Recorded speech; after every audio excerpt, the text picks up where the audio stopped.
নগাঁও জিলা বিদেশী ন্যায়াধিকৰণে চিনাক্ত কৰে ১৫ জন বাংলাদেশীক। বিতাৰণৰ বাবে দিয়া নিৰ্দেশৰ ১৫ জনৰ ভিতৰত কলিয়াবৰ গৰৈমাৰীৰ তাহেৰ আলীৰ নাম। খবৰ অহাৰ লগে লগে পৰিয়ালৰ লোকসকলৰ মাজত উঠিছে কান্দোনৰ ৰোল। যোৱা ৬ মাহ ধৰি ডিটেনশ্যন কেম্পত আছে তাহেৰ আলী। বিদেশী ন্যায়াধিকৰণে চিনাক্ত কৰা কলিয়াবৰ গৰৈমাৰীৰ তাহেৰ আলীৰ ঘৰত হাহাকাৰ পৰিৱেশ। ডিটেনশ্যন কেম্পত থকা কলিয়াবৰৰ তাহেৰ আলীক পূৰ্বেও পুছবেক কৰা হৈছিল যদিও পুনৰ ঘূৰি আহে ভাৰতলৈ।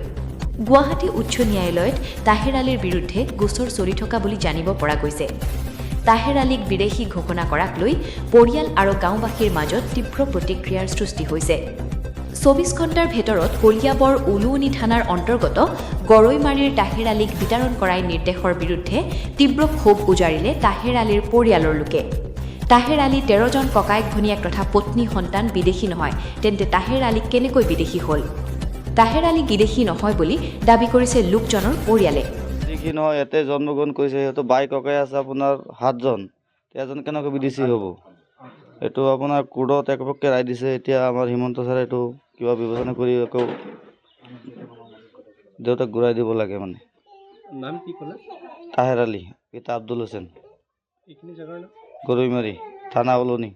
কিমান দিনৰ পৰা এই কেছ চলি আছে? এইটো কেছ চলি আছে, আগতে কেছ চলিছে আপোনাৰ ২০০৮ চনত চলি আছিলে কেছটো। পিছত পইচাৰ কাৰণে হাজিৰাও পোৱা নাই কোৰ্টতে। এতিয়া কোৰ্টে একপক্ষে ৰায় দিছে বিদেশী ন্যায়াধিকৰণে। দিয়াৰ পিছত আমি কেছ কৰিছোঁ, কৰাৰ পিছত চলি আছে কেছ গুৱাহাটী হাইকোৰ্টত। তেতিয়া আকৌ আপোনাৰ ধৰি লৈ গ'ল ৬ মাহ আগত। ৬ মাহ আগত ধৰি লৈ গৈছে। এতিয়া বোলে আকৌ এই বাংলাদেশত পুছবেক কৰিছিলে, আকৌ ৰিটাৰ্ণ আনিছে। এতিয়া আকৌ নিব বাংলাদেশত। সেইটো কৈছোঁ আমাৰ দেউতা ভাৰতীয় হয়, তো আমাৰ হিমন্ত আমাক কৈছোঁ এইটোতো চাই দিব লাগে, ঘূৰাই দিব লাগে মানে দেউতাক। দ্বিতীয়তে কথা হ'ল ধৰকচোন, আমি যেনেকৈ গম পালোঁ, কালি নিউজটো চাই পেলাই গম পালোঁ যে তাহেৰ আলীক তেখেতক বিদেশী বুলি আমাৰ নগাঁও আদালতে ডিক্লেয়াৰ দিছে। এই কথা হ'ল ন্যায় যিটো দিছে তাক আমি সন্মান জনাওঁ, কিন্তু কথা হ'ল আজি ধৰকচোন এই তাহেৰ আলী আমি সৰুৰ পৰা দেখি আছোঁ এইখন গাঁৱৰে হয়, কিন্তু আৰু আমি ডকুমেণ্টছৰ ভিত্তিত যিখিনি বস্তু আমি ডিপেণ্ড কৰোঁ, সেই ডকুমেণ্টছত আমি দেখা পালোঁ যে তাহেৰ আলীৰ দেউতা এই গৰৈমাৰীতে থকা ১৯৬৫ চনত তেখেতে ভোট দিছিল তাহেৰ আলীৰ দেউতাকে। আৰু ভাই ককাই তেওঁলোকৰ ৮জন ভাই ককাই, তাৰ মাজত তাহেৰ আলী হৈছে ৭ নম্বৰ। তেওঁ ভাই ককাই সকলো আছে আৰু ভনী আছে ৫জনী। তো কথা হ'ল তেখেতৰ নামত আগৰ মানুহটো ইমান লিখা পঢ়া নাছিল।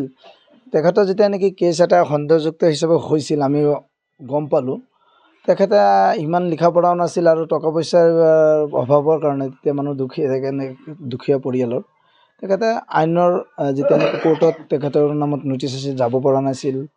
যাৰ কাৰণে তেখেত নোযোৱাৰ কাৰণে, বুজা শুনা নোপোৱাৰ কাৰণে, আজি লিখা পঢ়া নথকাৰ কাৰণে তাত যাব নোৱাৰাৰ কাৰণে তেখেতক কি কৰিলে, কোৰ্টৰ পৰা তেখেতক একপতীয়াৰ যিটো ৰায় সেইটো ৰায় দিলে। কিন্তু কথা হ'ল এতিয়া তেখেতৰ নামত আমি গম পালোঁ যে গুৱাহাটী হাইকোৰ্টতে কেছ চলি আছে, কিন্তু মাজতে আপোনাৰ বাংলাদেশত পঠোৱাইছিল, কিন্তু তাত আকৌ ইয়াত অসমত একচেপ্ট কৰিলে, অসমত আনিলে। অনাৰ পিছত কোকৰাঝাৰৰ ডিটেনশ্যন কেম্পত আছে বুলি তেখেতসকলে গম পাইছে। কিন্তু কথা হ'ল তেতিয়া যিখিনি ডকুমেণ্টছ আমি আপোনালোকক দেখুৱালোঁ বা ইয়াৰ ওপৰত ভিত্তি কৰি আমি ক'ব পাৰোঁ যে তাহেৰ আলী ইয়াৰে হয় আৰু ইয়াতে জন্মগ্ৰহণ কৰা হয়। কিন্তু এতিয়া আমি আদালতৰ কৰ্তৃপক্ষক বা আমি ন্যায়াধীশ ছাৰক আমি অনুৰোধ জনাওঁ যে তেখেতসকলে এইটো বস্তু পুনৰাই আপোনাৰ ভেৰিফাই কৰিবৰ কাৰণে আমাৰ এটা অনুৰোধ থাকিল।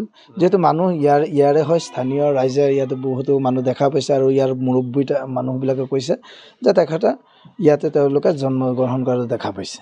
তো সেইকাৰণে আমি ভাবোঁ যে আইনে এই বস্তুটো দ্বিতীয়বাৰ কাৰণে তেখেতে এই বস্তুটো ভেৰিফাই কৰাটো দৰকাৰ হ'ব বুলি ভাবোঁ। আৰু এটা পৰিয়ালৰ লগত সংগতি বহুত এটা ডাঙৰ পৰিয়াল হয়, আৰু এই পৰিয়ালৰ যিহেতু ৭ নম্বৰ ব্যক্তিজনীয়ে আপোনাৰ বিদেশী হ'ব নোৱাৰে। ডাঙৰ ভাই ককাই আছে ৬জন, এতিয়া ক্ষেত্ৰত কিন্তু ৬জন ডাঙৰ আছে। তো এই মাজৰজন কেনেকৈ হৈ যাব? মই এবাৰে কৈছোঁ যে আগৰ মানুহবিলাকে লিখা পঢ়া আমাৰ সমাজত নাছিল ইমান, আৰু পইচা পাতিৰ অভাৱৰ কাৰণে যাব পৰা নাছিল। তো সেইকাৰণে এনেকুৱা হৈছিল। যিহেতু এতিয়া তেওঁলোকৰ ল'ৰা ছোৱালীয়ে কেছ কৰিছে, গম পাইছোঁ যে হাইকোৰ্টত কেছ চলি আছে বুলি, নতুনকৈ আকৌ কেছ কৰিছে। এই কেছটো যদি চলি আছে, এইটো পুনৰাবৃত্তি হিচাপে এইটো কোৰ্টে অলপ বিবেচনা কৰিলে ভাল হ'ব বুলি আমি ভাবোঁ।